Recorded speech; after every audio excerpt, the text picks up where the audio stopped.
তাদের প্রতি সংহতি জানিয়ে একটা বিশাল জমায়েত সংগঠিত হয়। সেই জমায়েতের মালিকরা নিজেরাই এবং নারী সমন্বয় কমিটি রাজ্য কনভেনর আমাদের টিএসসিসি। আমি প্রথমেই আপনাদের সকলকে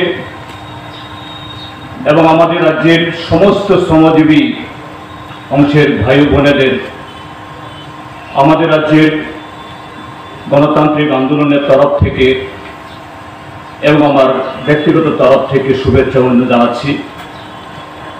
তার সাথে আমাদের রাজ্যের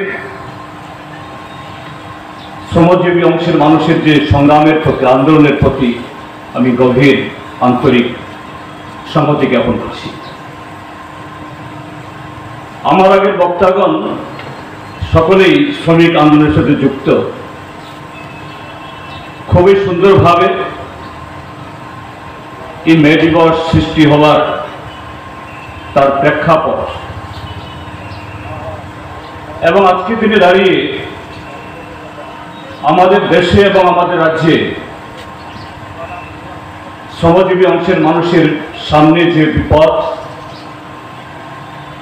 এবং সে বিপদকে এদেশের ট্রেড ইউনিয়ন মুভমেন্ট বা আমাদের রাজ্যের শ্রমজীবী অংশের মানুষের যে আন্দোলন, তারা কিভাবে এটাকে মোকাবেলা করছেন এবং আগামী দিন এটাকে আরো সংহত করা দরকার, আরো মজবুত করা দরকার, সেগুলো তারা ব্যক্ত করেছেন।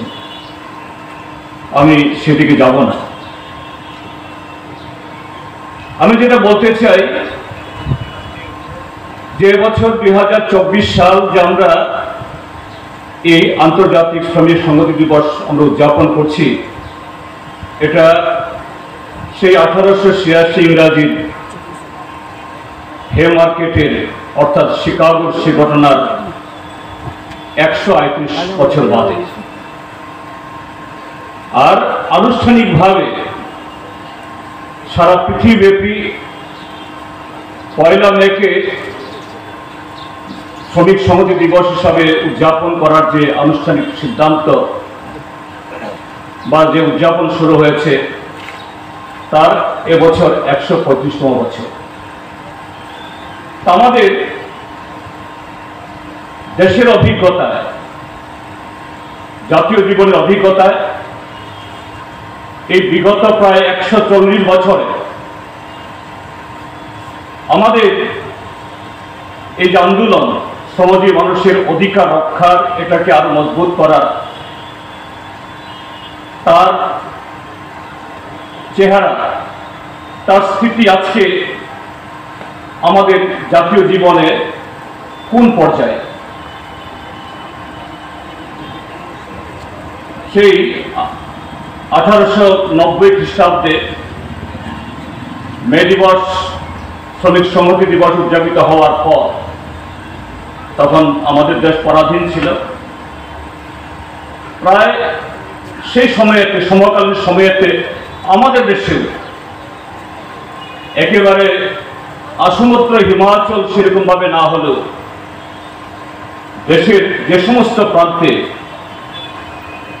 শ্রমিক ঐক্য গড়ে উঠেছিল, একদিক থেকে সাম্রাজ্যবাদের বিরুদ্ধে সংগ্রাম, আরেক দিক থেকে শ্রমিকদের অধিকার আদায়ের সংগ্রাম, সেই সংগ্রামে আমাদের দেশের বিভিন্ন প্রান্তেও লাল পতাকা উত্তীর্ণ হয়েছিল। এবং আমরা জানি এই আজকে আমাদের দেশের শ্রম আইন যে মোদী সরকার ভেঙে দিয়েছে, 4টা শ্রম কোড তারা তৈরি করেছেন, যদিও এটা বলেছেন এখনো সেরকম ভাবেও এটাকে তারা প্রয়োগ করতে পারেননি।